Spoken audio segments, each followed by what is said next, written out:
Jason Fitz hanging with Doug Kezirian. We're at the Yahoo Sportsbook inside the Venetian Resort, Las Vegas. Now, trade deadline. Everybody's talking about the NBA. It's all over the news. So the real question to me, Doug, is what impact does it have on futures when we start looking at some of these transactions? Well, odds makers are paying attention as well. They know the rumors that are out there. So if some teams are expected to make a move as the deadline approaches, they'll adjust the futures market a little bit. And they just don't want to be caught completely off guard. So that's why you can't really say so-and-so's worth this to the futures market. It's like, well, they had already adjusted a little bit, then the trade came through. But when there's a trade that's completely out of nowhere, maybe like Siakam a few weeks ago, that's different because no one was anticipating that move. But the trade deadline gets all sort of odds makers on watch, kind of like Braveheart. It's like hold, they got the spears out kind of waiting for the deadline to pass. Well, and that speaks to the fact that we rarely see huge shifts in these things. But today there was a lot of conversation about the Knicks. They were active on trade deadline day. So does that impact their future? In regards to all the moves we saw, the Knicks are the one team that actually moved a little bit. So odds makers did anticipate a little bit,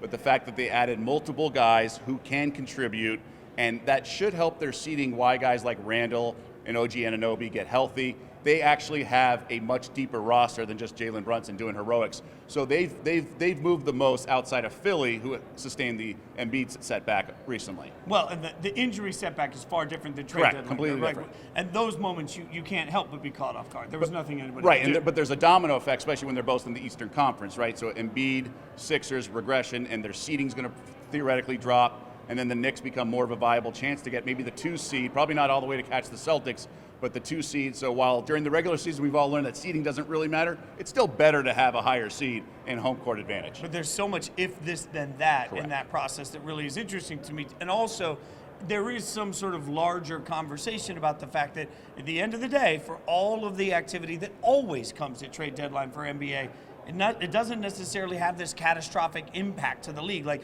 we rarely see something happening at the trade deadline that's going to take somebody from struggling to get to the play-in to suddenly future NBA champions. And if it's a big move, it's still arguably the most predictive sport because it's best of 7, not single elimination like maybe March Madness is. So even then, the better team typically wins out over the course of a larger sample size, i.e. best of 7 series and home court advantage and all that. So it's really hard for long shots to ever come out of nowhere and win it all. When's the time during the course of the season in your mind that futures sort of settle down? Like, we know who this, we always ask in the NBA, when can we make a definitive statement on who teams are? When do the books have a better statement? Yeah, it's really early in the season when teams can really come out of nowhere. I mean, even last year, the Kings came out of nowhere to win the Pacific Division. In some places, they were 500-1 long shots, and even as late as January or February, they were like 100-1.